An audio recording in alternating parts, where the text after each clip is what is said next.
Hello student, आप सभी का कनावत एकेडमी के ऑनलाइन यूट्यूब चैनल पर स्वागत करता हूं। मैं बंटी सिंह कनावत, मेरे विज्ञान की क्लास में। तो कल की क्लास में हमने विज्ञान के बायोलॉजी के फर्स्ट चैप्टर को डिस्कस किया था और फर्स्ट चैप्टर है हमारा कौन सा? जैव प्रक्रम। और जैव प्रक्रम के अंदर हमने कुछ क्वेश्चनों को डिस्कस किया था और आज हम बायोलॉजी का फर्स्ट चैप्टर जैव प्रक्रम इसकी सेकंड क्लास में आगे के क्वेश्चनों की चर्चा करने वाले हैं।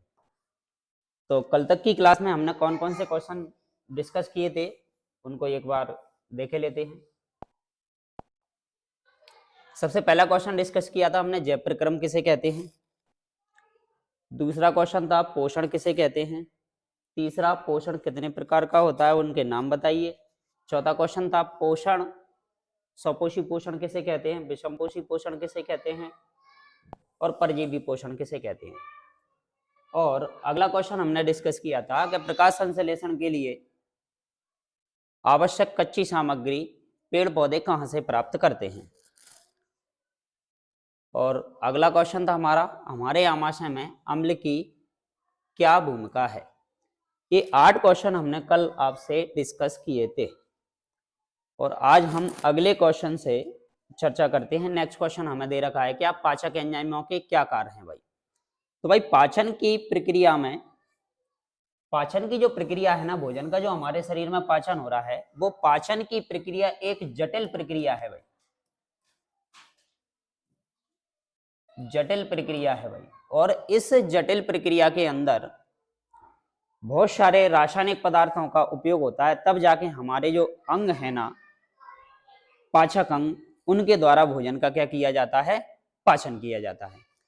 तो पाचन की क्रिया में कुछ हमें एंजाइमों की आवश्यकता होती है और इन एंजाइमों के माध्यम से हमारे द्वारा जो भोजन ग्रहण किया गया है उस भोजन का क्या किया जाता है भाई, पाचन किया जाता है। तो क्वेश्चन है हमारा कि उन पाचक एंजाइमों के कार्य क्या हैं भाई, कार्य बताने हैं हमें पाचक एंजाइमों के। तो बात करते हैं सबसे पहले पॉइंट की कि पाचन की प्रक्रिया में जो एंजाइम होते हैं वो जटिल कार्बनिक पदार्थों को सरल कार्बनिक पदार्थों में बदलने में सहायक होते हैं। भाई जो भोजन है, भोजन के अणु जो होते हैं वो जटिल कार्बनिक पदार्थ होते हैं और जटिल कार्बनिक पदार्थों को सरल कार्बनिक पदार्थों में जो बदलने का काम किया जाता है ना, वो किया जाता है एंजाइमों के द्वारा। एंजाइम क्या है भाई? एंजाइम विशेष प्रकार के प्रोटीन होते हैं जो भोजन के साथ मिलकर उस भोजन के बड़े बड़े अणुओं को छोटे छोटे अणुओं में क्या कर देते हैं, तोड़ देते हैं। तो मतलब कहें तो बात, जटिल कार्बनिक पदार्थों को सरल और विसरित और आसानी से अवशोषित होने वाले पदार्थों में बदल देती हैं। तो पहला पॉइंट इसका यही है कि एंजाइम जटिल कार्बनिक पदार्थों को सरल कार्बनिक पदार्थों में बदलने में क्या होते हैं भाई, सहायक होते हैं। दूसरा पॉइंट है कि यह कार्बोहाइड्रेट को ग्लूकोज में, वसा को बसीय अम्लों में, वसा को बसीय अम्लों में तथा प्रोटीन को एमिनो अम्लों में परिवर्तित करने में सहायक होती है। मतलब कार्बोहाइड्रेट आपका क्या है, एक जटिल कार्बनिक पदार्थ, वसा भी आपकी क्या है भाई, जटिल कार्बनिक पदार्थ, प्रोटीन भी आपका क्या है, जटिल कार्बनिक पदार्थ। तो जो एंजाइम होते हैं वो कार्बोहाइड्रेट को तो बदल देते हैं किसमें, छोटे छोटे अणुओं में तोड़ देते हैं, जिसे हम कहते हैं क्या, ग्लूकोज। ग्लूकोज में बदल दिया जाता है भाई किसको, कार्बोहाइड्रेट को। और अगला जटिल कार्बनिक पदार्थ है हमारा क्या, वसा, फैट, जो कि हमें मिलेगी किससे, घी और तेल से। तो एंजाइम वसा को बदल देते हैं छोटे छोटे बसीय अम्लों में, बसीय अम्लों में। और प्रोटीन को बदल देते हैं जी एमिनो अम्लों में, एमिनो अम्लों में। यस, सेकेंड पॉइंट था हमारा क्या कि एंजाइम कार्बोहाइड्रेट को ग्लूकोज में बदलते हैं, वसा को वसी अम्लों में बदल देते हैं और प्रोटीन को एमिनो अम्लों में बदल देते हैं। और ये वसा, ग्लूकोज, वसी अम्ल और एमिनो अम्ल ये क्या होते हैं, ये जटिल कार्बनिक पदार्थों के सरल और छोटे छोटे अणुओं में तोड़ दिया जाता है भोजन को, जिससे भोजन का आसानी से क्या हो सके, पाचन हो सके। पहला पॉइंट क्लियर, दूसरा पॉइंट क्लियर, और तीसरा पॉइंट है यह अनेक जटिल जैव रासायनिक अभिक्रियाओं को भी क्या करते हैं भाई, उत्प्रेरित। शरीर के अंदर बहुत सारी अनेक जटिल जैव रासायनिक अभिक्रियाएं संपन्न हो रही हैं, उन जैव रासायनिक अभिक्रियाओं को उत्प्रेरित करने में महत्वपूर्ण भूमिका निभाते हैं कौन भाई, एंजाइम। तो एंजाइमों के मेन रूप से 3 काम अपन ने नोट कर लिए हैं कि पाचक एंजाइम क्या है भाई, पाचक एंजाइमों के कार्य क्या हैं, तो ये जटिल कार्बनिक पदार्थों को सरल कार्बनिक पदार्थों में बदलने में सहायक होते हैं, और ये कार्बोहाइड्रेट को ग्लूकोज में, वसा को वसी अम्ल में तथा प्रोटीन को एमिनो अम्लों में परिवर्तित करने में सहायक होते हैं। लास्ट पॉइंट है यह अनेक जटिल कार्बनिक या अनेक जटिल जैव रासायनिक अभिक्रियाओं को क्या करते हैं, उत्प्रेरित करते हैं। तो मतलब हर जटिल रासायनिक अभिक्रिया जो शरीर के अंदर हो रही है, उस जैव अभिक्रिया को कंप्लीट करने के लिए हमें कुछ रासायनिक पदार्थों की आवश्यकता होती है, उन्हें हम क्या कहते हैं भाई, एंजाइम। ठीक है, नेक्स्ट क्वेश्चन की बात करते हैं।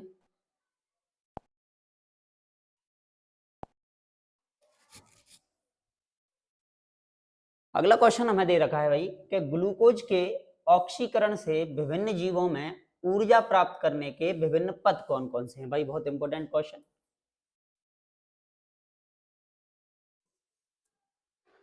कई बार एग्जामों में पूछा गया है भाई, प्रीवियस जो क्वेश्चन पेपरों को उठा के देखा जाए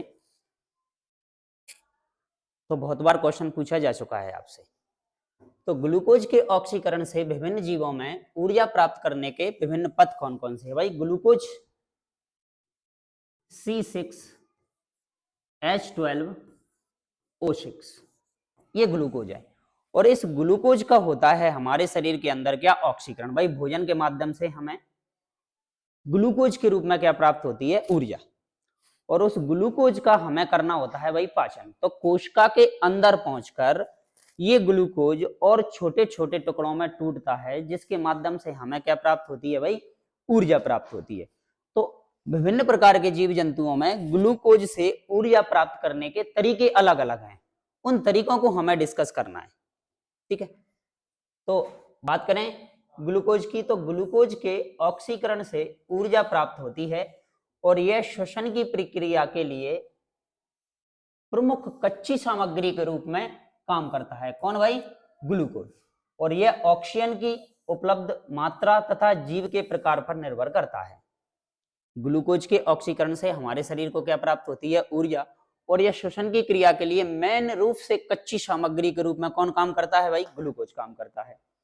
और इस ग्लूकोज से ही हमें क्या प्राप्त करनी है, ऊर्जा। इसके लिए कुछ पॉइंट हैं, इन पॉइंटों की अपन चर्चा करते हैं।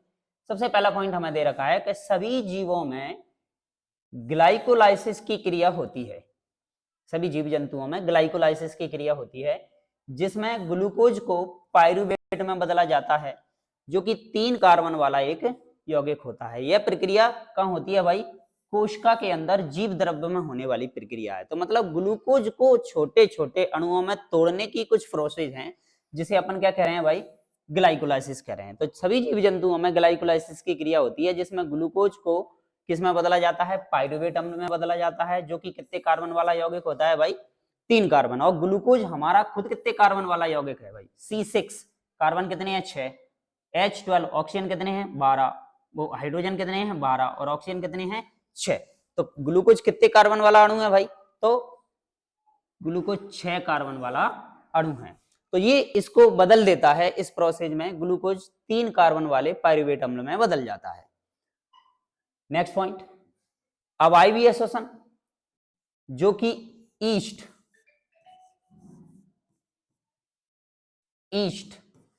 में होता है, पायरूवेट किस में बदला जाता है, एथेनॉल में, तथा CO2 में परिवर्तित होता है, तथा कुछ मात्रा में ऊर्जा भी उत्सर्जित होती है। भाई वायवीय श्वसन, अवायवीय श्वसन। वायवीय श्वसन ऑक्सीजन की उपस्थिति में होने वाली प्रक्रिया है, अवायवीय श्वसन ऑक्सीजन की अनुपस्थिति में होने वाली क्रिया, या हम ये कहें कि ऑक्सीजन की कम मात्रा में होने वाली प्रक्रिया है, जिसमें कुछ सूक्ष्म जीव जैसे कि ईस्ट, उसमें ग्लूकोज को पायरुवेट, एथेनॉल तथा CO2 में परिवर्तित किया जाता है तथा कुछ मात्रा में से ऊर्जा भी उत्सर्जित होती है।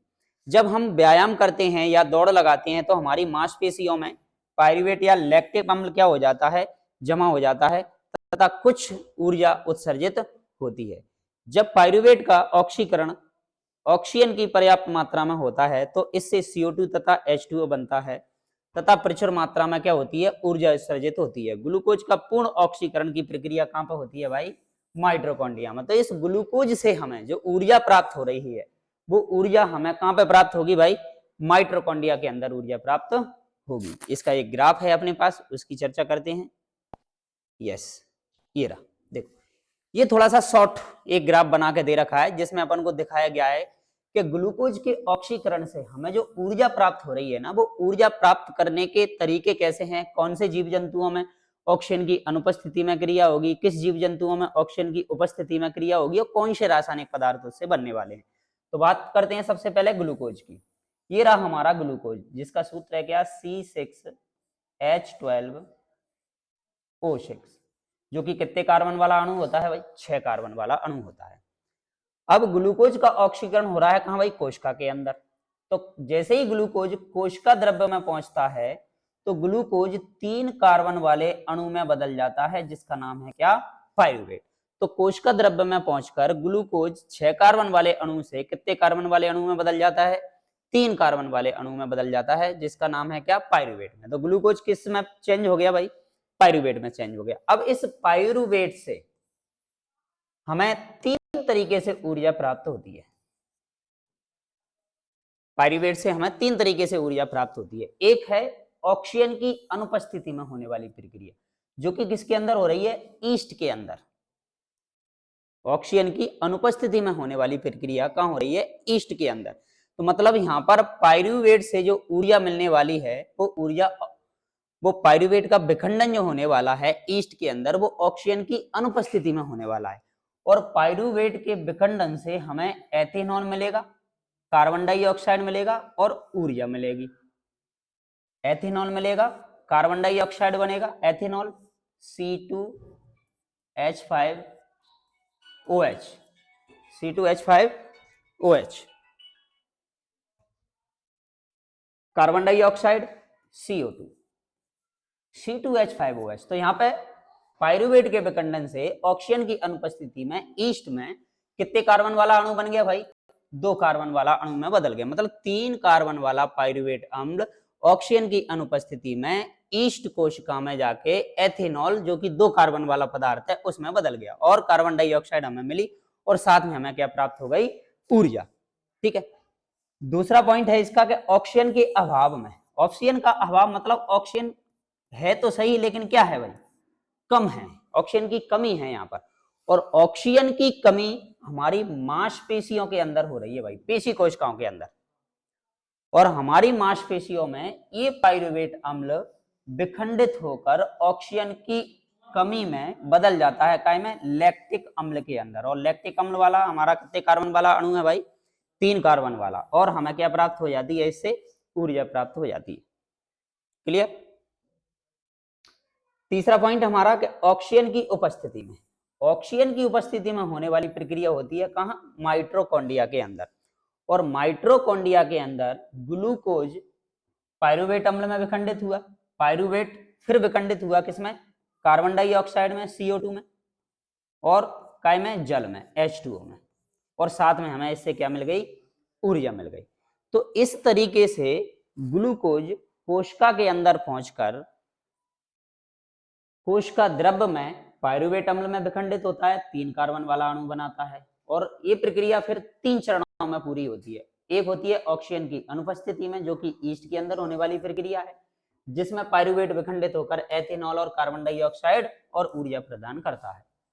दूसरी है ऑक्सीजन की अभाव में या ऑक्सीजन की कमी में होने वाली अभिक्रिया, जो कि हमारी मांसपेशियों के अंदर होने वाली प्रक्रिया है, जिसे हम पेशी कोशिका कहते हैं, जिसमें पायरुवेट विखंडित होकर लैक्टिक अम्ल और ऊर्जा प्रदान करता है और कार्बन डाइऑक्साइड बनती है। 3 कार्बन वाले अणु में क्या हो जाता है, विखंडित हो जाता है। तीसरा है ऑक्सीजन की उपस्थिति में होने वाली प्रक्रिया।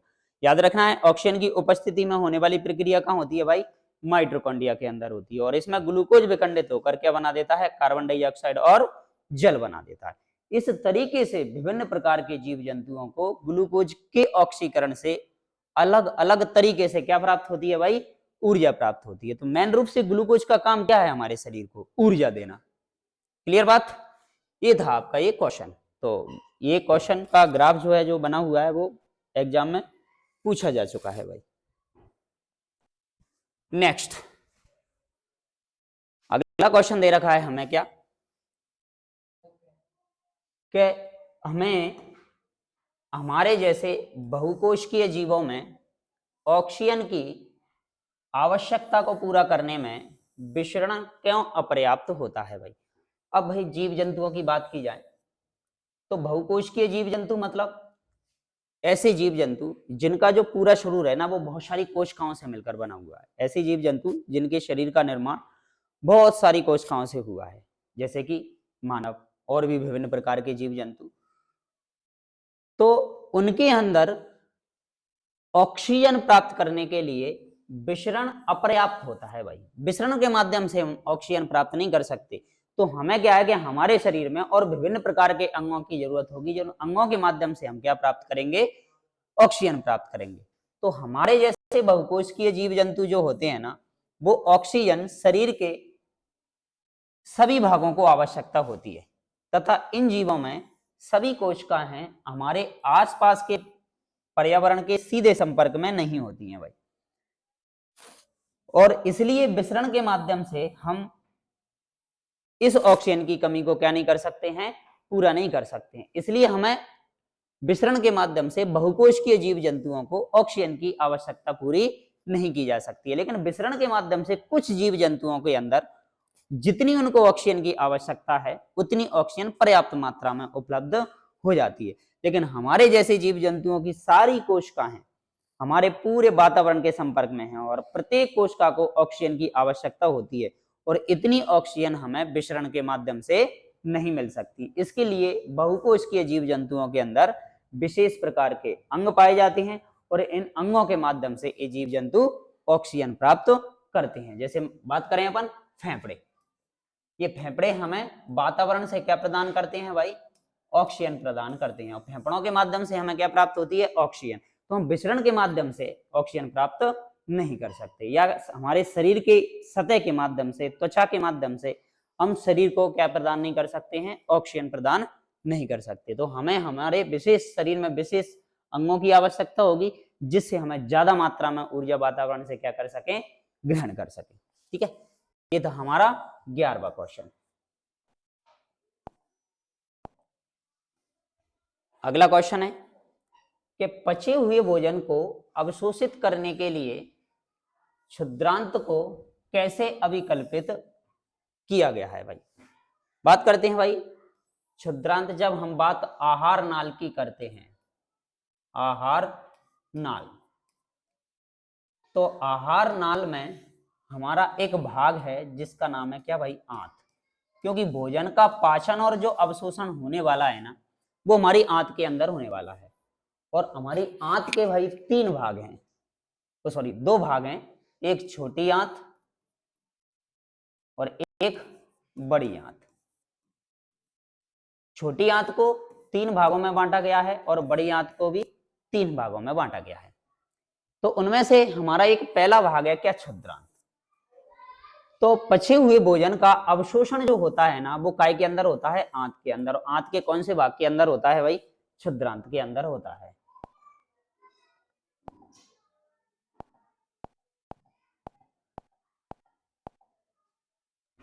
पचे हुए भोजन का अवशोषण करने के लिए क्षुद्रांत को कैसे अभिकल्पित किया गया है, तो भाई जो आंत होती है ना, आंत की अंदर वाली दीवार पर, जैसे कि मान लो आहार नाल में आमाशय में भोजन, आमाशय से फिर हमारी आहार आंत में भोजन पहुंचेगा तो भोजन को अवशोषित करने के लिए कुछ विशेष सूक्ष्म संरचनाएं आंत के अंदर पाई जाती हैं। अंगुली नुमा, उभार नुमा, रोम नुमा कुछ संरचनाएं पाई जाती हैं जो उस भोजन में से लाभदायक पदार्थों को क्या करती हैं, अवशोषित करती हैं। जैसे कि ग्लूकोज को अवशोषित करना है, उनको अवशोषित करने का काम किया जाता है। जैसे कि बात करें, छिद्रांत की आंतरिक भित्ति पर अनेक उंगली नुमा उभार पाए जाते हैं जिन्हें हम क्या कहते हैं, दीर्घ रोम कहते हैं। इनको क्या नाम है भाई, इनको नाम देते हैं हम दीर्घ रोम।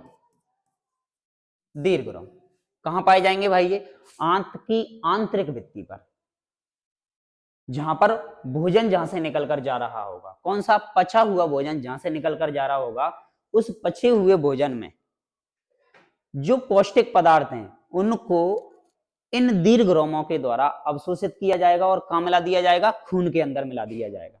और खून के माध्यम से ये अवशोषित भोजन पहुंचेगा हमारे क्या, कोशिका के अंदर। और कोशिका के अंदर ये भोजन पहुंचकर, यानी ग्लूकोज पहुंचकर, इस ग्लूकोज का फिर होगा क्या, ऑक्सीकरण माइटोकॉन्ड्रिया के अंदर। और वहां जाके हमें फिर विभिन्न जीव जंतुओं में अलग अलग माध्यम से हमें इस ग्लूकोज से क्या प्राप्त होगी, ऊर्जा प्राप्त होगी। तो क्षुद्रांत की आंतरिक भित्ति पर अनेक अंगुलीनुमा क्या पाए जाते हैं, उभार, जिन्हें हम कहते हैं क्या, दीर्घ रोम। यह अवशोषण के सतही क्षेत्रफल को क्या कर देते हैं, बढ़ा देते हैं। भाई जितने ज्यादा दीर्घ रोम पाए जाएंगे आंत की आंतरिक दीवार पर या आंतरिक भित्ति पर, उतनी ही ज्यादा मात्रा में भोजन में से पचे हुए लाभदायक पदार्थों को क्या किया जाएगा, अवशोषित किया जाएगा। यह अवशोषण के क्षेत्रफल को क्या कर देंगे भाई, बढ़ा देंगे, जो पचे हुए भोजन का अवशोषण कर लेते हैं। और इस प्रकार छिद्रांत को पचे हुए भोजन को अवशोषित करने के लिए अभिकल्पित किया गया है। यदि ये दीर्घ रोम की मात्रा क्या हो जाए, आंत के अंदर कम हो जाए, तो भोजन में से लाभदायक पौष्टिक पदार्थों का पूरी तरीके से अवशोषण नहीं हो पाएगा और हमारी प्रत्येक कोशिका को जितनी ऊर्जा चाहिए वो ऊर्जा नहीं मिल पाएगी। तो जितने ज्यादा दीर्घ रोम आंत की आंतरिक भित्ति पर पाए जाएंगे, वो भोजन में से उतनी ही ज्यादा मात्रा में पौष्टिक पदार्थों का क्या करेंगे, अवशोषण। और उनको अवशोषित करके आंत की दीवार में से होकर कहां मिला दिया जाएगा, खून में। और खून से के द्वारा बहते हुए ये भोजन कहां पहुंच जाएगा भाई, कोशिका के अंदर। और कोशिका में जाके फिर ग्लूकोज का होगा क्या, ऑक्सीकरण। जिसमें पहला पॉइंट था कि ग्लूकोज बदलेगा पायरुवेट अम्ल में, फिर ग्लूकोज ऑक्सीजन की कमी में होगी अभिक्रिया, अभाव में, अनुपस्थिति में और उपस्थिति में। इस तरीके से हमें इससे क्या मिलेगी, ऊर्जा मिलेगी। तो ये था हमारा कौन सा, 12वां क्वेश्चन। और अगला क्वेश्चन है हमारा क्या, भोजन के पाचन में लार की क्या भूमिका है। भोजन के पाचन में लार की क्या भूमिका है। भाई लार जो है ना, वो हमारी मुख गुहा के अंदर ग्रंथियां पाई जाती हैं, जिन्हें हम लार ग्रंथियां कहते हैं। मुख गुहा के अंदर क्या पाई जाती हैं, ग्रंथियां पाई जाती हैं, जिन्हें हम लार ग्रंथियां कहते हैं। इन ग्रंथियों से कुछ जलीय पदार्थ का स्त्रावण होता है, जिसे हम क्या नाम देते हैं, लार नाम देते हैं, लार, सैलाइवा। तो जैसे ही भोजन मुंह के अंदर पहुंचता है तो इन लार ग्रंथियों से मुख से रासायनिक पदार्थ का उत्सर्जन होने लगता है, जिसे हम नाम देते हैं क्या भाई, लार। तो इस लार के अंदर ऐसा क्या है जो भोजन के पाचन में महत्वपूर्ण भूमिका निभाता है। तो बात करते हैं, देखो क्वेश्चन की, क्या मुख में उपस्थित लार ग्रंथियों से लार निकलकर चबाए हुए भोजन में मिलकर उसे क्या बना देती है भाई, चिकना बना देती है। जैसे ही भोजन मुख गुहा के अंदर पहुंचा, दांतों के द्वारा भोजन को और छोटे छोटे टुकड़े किए जाएंगे और लार ग्रंथियों से निकलेगी क्या, लार। जो लार हमारे भोजन में अच्छे से क्या हो जाएगी, मिक्स हो जाएगी। जैसे ही भोजन में पूरी तरीके से मिक्स हो जाएगी तो भोजन हो जाएगा मुंह के अंदर कैसा, लसलसा। लसलसा बना दिया जाएगा, उसको चिकना बना दिया जाएगा, जिससे भोजन आसानी से फिसलकर इसके साथ साथ लार में उपस्थित एंजाइम, लार के अंदर एक एंजाइम पाया जाता है भाई, जो स्टार्च के जटिल अणुओं को बदल देता है भाई काय में, शर्करा में। और भोजन के पाचन में यह अहम भूमिका निभाती है। बात करते हैं दोबारा से कि मुख में उपस्थित लार ग्रंथियां लार निकलकर जो चबाया हुआ भोजन है उस भोजन में मिलकर उसको क्या बना दिया जाता है भाई, चिकना और लसलसा बना दिया जाता है, जिससे भोजन आसानी से फिसल सकता है और आसानी से आहार नाल में से फिसलकर कहां पहुंचेगा भाई, आमाशय के अंदर भोजन पहुंचेगा फिसलते हुए। क्यों? क्योंकि जब तक प्रक्रिया भोजन की छोटे छोटे टुकड़ों में मुख गुहा के अंदर हो रही है तब प्रक्रिया है कैसी, ऐच्छिक, हमारी इच्छा के अनुसार भोजन मुंह के अंदर चबाया जा रहा है। फिर जैसे ही भोजन को निगला जाएगा उसके बाद प्रक्रिया होती है अनैच्छिक, मतलब हमारी बगैर इच्छा के भोजन अब आसानी से आगे फिसलते हुए हमारे आमाशय के अंदर पहुंचेगा। तो उसको भोजन को कैसा बना दिया भाई, लसलसा बना दिया, चिकना बना दिया, जिससे बगैर घर्षण के भोजन हमारी आहार नाल में आसानी से फिसलकर कहां पहुंच सके, आमाशय के अंदर पहुंच सके। इसके साथ साथ हमारी इस लार ग्रंथियों से निकली हुई लार में एक एंजाइम पाया जाता है जिस एंजाइम के द्वारा स्टार्च को शर्करा के अणुओं में बदला जाता है। मतलब स्टार्च एक जटिल कार्बनिक अणु है और इसको शर्करा जैसे सरल कार्बनिक अणुओं में बदला जाता है। मतलब सबसे पहली बार भोजन का जो पाचन की जो प्रक्रिया है वो स्टार्ट होती है हमारी कहां, मुख गुहा के अंदर। तो मुख गुहा के अंदर भोजन के किस भाग का पाचन किया जाता है, तो स्टार्च का पाचन मुख गुहा के अंदर ही हो जाता है, जिसमें उसको भोजन को शर्करा के अणुओं में तोड़ दिया जाता है। तो पाचन की प्रक्रिया हमारे मुख गुहा से ही स्टार्ट हो जाती है और बाकी के आगे के पाचन की प्रक्रिया हमारी आहार नाल के अन्य भागों में क्या होती है, कंप्लीट होती है। इस प्रकार लार भोजन के पाचन में क्या निभाती है भाई, महत्वपूर्ण भूमिका निभाती है। क्लियर भाई क्वेश्चन? बहुत बढ़िया बेटा। अगला क्वेश्चन है हमारा, प्रकाश संश्लेषण की क्रिया कहां संपन्न होती है, इसका समीकरण लिखिए भाई।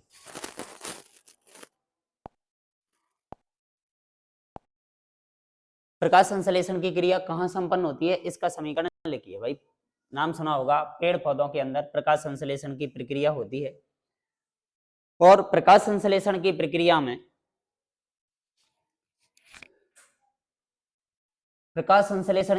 में पौधों की हरी पत्तियों में संपन्न होती है भाई। प्रकाश संश्लेषण की क्रिया पेड़ पौधों के अंदर कहां पर संपन्न होगी, हरी पत्तियों के अंदर संपन्न होगी।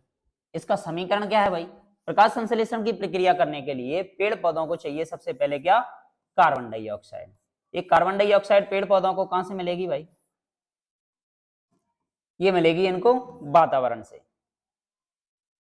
पेड़ पौधों को कार्बन डाइऑक्साइड कहां से प्राप्त होगी, तो बात है पेड़ पौधों को कार्बन डाइऑक्साइड वायुमंडल से यानी वातावरण से प्राप्त होगी। पेड़ पौधों को जल कहां से मिलेगा भाई, जड़ों के द्वारा जल को भूमि से अवशोषित किया जाएगा, जमीन से अवशोषित किया जाएगा। और प्रकाश संश्लेषण की क्रिया होने वाली है ये काय की उपस्थिति में, सनलाइट की उपस्थिति में, सूर्य के प्रकाश की उपस्थिति में, सनलाइट, सूर्य प्रकाश। ठीक। और पेड़ पौधों की पत्तियों में एक हरे रंग का वर्णक पाया जाता है जिसका नाम है क्या, क्लोरोफिल। इसी की वजह से पत्तियां कैसी दिखाई देती हैं भाई, हरी दिखाई देती हैं। इसका रंग कैसा होता है, हरा। हरे रंग का एक वर्णक पाया जाता है, हरे रंग का एक वर्णक पाया जाता है जिसका नाम क्या है, क्लोरोफिल। तो भाई ये पूरी प्रोसेस है प्रकाश संश्लेषण की क्रिया की, क्या कि पेड़ पौधों को प्रकाश संश्लेषण की क्रिया करने के लिए कार्बन डाइऑक्साइड चाहिए, जल चाहिए, और सूर्य के प्रकाश की उपस्थिति में क्लोरोफिल हरी पत्तियों के अंदर पाया जाता है, हरे रंग का वर्णक। और ये कार्बन डाइऑक्साइड और जल मिलकर बदल जाते हैं काय में, ग्लूकोज में। तो मतलब काय का निर्माण हो गया भाई, ग्लूकोज का। ग्लूकोज यही तो भोजन है जो हमें कहां से प्राप्त हो रहा है, पेड़ पौधों से। पेड़ पौधों में पत्तियों के अंदर एक प्रकाश संश्लेषण की क्रिया संपन्न हो रही है और साथ में उत्पन्न होती है क्या, ऑक्सीजन। ऑक्सीजन किसके द्वारा उत्पन्न की जाती है, पेड़ पौधों के द्वारा। और बाकी का जल के अणु पर्याप्त मात्रा में हमें फिर से उपलब्ध हो जाते हैं। तो देखो बात करते हैं, कार्बन डाइऑक्साइड और जल आपस में अभिक्रिया करके काय का निर्माण करते हैं भाई, ग्लूकोज का। तो ग्लूकोज का निर्माण ग्लूकोज का निर्माण भाई कहाँ हो रहा है? प्रकाश संश्लेषण की क्रिया के द्वारा हरी पत्तियों में ग्लूकोज का क्या हो रहा है? निर्माण हो रहा है। और साथ में हमें क्या प्राप्त होती है?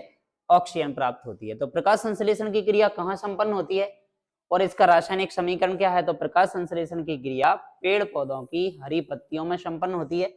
और प्रकाश संश्लेषण की क्रिया के रासायनिक समीकरण की यदि हम बात करें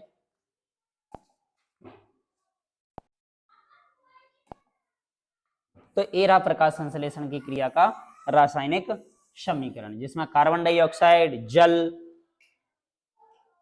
पेड़ पौधों की हरी पत्तियों के अंदर उपस्थित क्लोरोफिल सूर्य के प्रकाश की उपस्थिति में काय का निर्माण करते हैं? ग्लूकोज का निर्माण करते हैं। और हमें क्या प्राप्त होती है इससे? ऑक्सीजन, जो कि पेड़ पत्तियों से ऑक्सीजन को वातावरण में क्या कर दिया जाता है? छोड़ दिया जाता है। इस प्रकार पेड़ पौधों में प्रकाश संश्लेषण की क्रिया संपन्न होती है। ये हुए हमारा क्वेश्चन 14 क्वेश्चन, क्या? प्रकाश संश्लेषण की क्रिया कहाँ संपन्न होती है, इनके रासायनिक समीकरण। तो आज की क्लास में हम इतने ही क्वेश्चनों को रखते हैं और अगली क्लास में इससे आगे के क्वेश्चनों को डिस्कस किया जाएगा। और इससे पहले के क्वेश्चन हमने फर्स्ट क्लास में डिस्कस किए।